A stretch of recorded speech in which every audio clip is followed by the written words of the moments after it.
අයුබෝවන් ඔයාලා ඉතාමත් ආදරයෙන් පිළිගන්නවා මගේ අලුත්ම YouTube නාලිකාව වන ක්‍රිප්ටෝමානය වෙත. මුලින්ම කියන්න ඕන channel එකේ අරමුණ. ඒ තමයි ක්‍රිප්ටෝ ට්‍රේඩින් සීමාවෙන් ඔබට ගිහිල්ලා ක්‍රිප්ටෝ, බ්ලොක්චේන්, ඩිසෙන්ට්‍රලයිස්ඩ් ෆයිනෑන්ස් නැත්නම් DeFi වගේ පුළුල් මාතෘකා ගැන සරල සිංහලෙන් ඒත් ගැඹුරින් කතා කරන එක.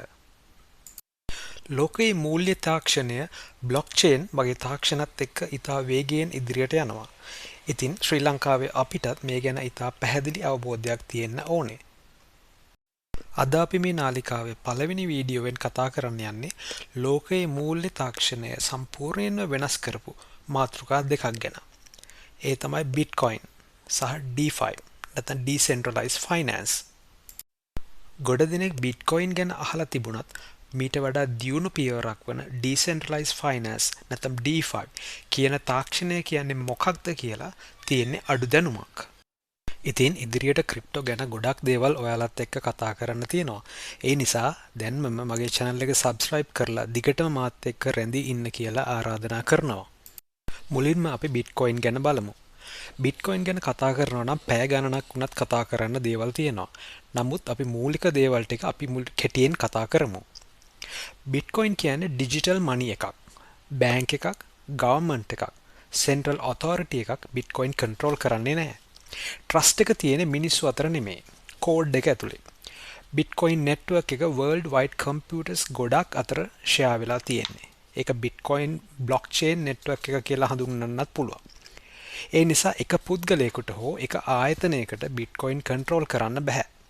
සරලව කියනවා නම් බිට්කොයින් කියන්නේ ඩිජිටල් ගෝල්ඩ් වගේ වැලියු ස්ටෝ එකක්. ඊළඟට මම එතීරියම් ගැන ටිකක් කතා කරන්නම්.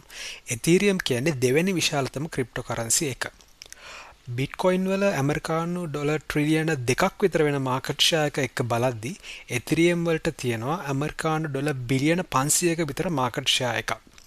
ඇත්තටම මම එතීරියම් ගැන කතා කළේ එතීරියම් ගැන කතා නොකර අපිට ඩිසෙන්ට්‍රලයිස්ඩ් ෆයිනෑන්ස් කියන්නේ මොකක්ද කියන එක ගැන කතා කරන්න බෑ. බිට්කොයින් පවතින්නේ බ්ලොක්චේන් එකක් තුල. එතීරියම් පවතින්නේ බ්ලොක්චේන් එකක් තුල. හැබැයි බිට්කොයින් වලට නැති සුවිශේෂී හැකියාවක් එතීරියම් වලට තියෙනවා. ඒ තමයි එතීරියම් බ්ලොක්චේන් නෙට්වර්ක් එක තුල කම්පියුටර් ප්‍රෝග්‍රෑම්ස් ඩිප්ලොයි කිරීමේ හැකියාව තියෙනවා. ඒ කියන්නේ ස්මාර්ට් කොන්ට්‍රැක්ට්ස් කියන ප්‍රෝග්‍රෑම් වර්ගය. එතීරියම් නෙට්වර්ක් එක තුල මේ ස්මාර්ට් කොන්ට්‍රැක්ට්ස් ප්‍රෝග්‍රෑම් කරන්න පුළුවන් බැංකුවක් විදියට හැසිරෙන්න. ඒ කියන්නේ ක්‍රිප්ටෝකරන්සි ලෙන්ඩ් කරන්න, බොරෝ කරන්න, එක්ස්චේන්ජ් කරන්න වගේ දේවල් කරන්න. එතීරියම් නෙට්වර්ක් එකේ ඩිප්ලොයි කරපු මෙන්න මේ ස්මාර්ට් කොන්ට්‍රැක්ට්ස් වල තියෙන සුවිශේෂී හැකියාව නිසා තමයි ඩිසෙන්ට්‍රලයිස්ඩ් ෆයිනෑන්ස් කියන සංකල්පය ඇති වෙන්නේ. මෙතන මිනිසුන්ගේ කිසිම මැදිහත් වීමක් නැහැ. බැංකුවක් වැඩ කරනවා මිනිස්සු නැතුව. No banks, no middleman. rules ඔක්කොම කෝඩ් කරලා තියෙන්නේ. ඉතින් මෙන්න මේක තමයි decentralized finance කියන එකේ මූලික අදහස. ඉතින් අපි තවත් වීඩියෝ එකකින් වැඩි විස්තර කතා කරමු.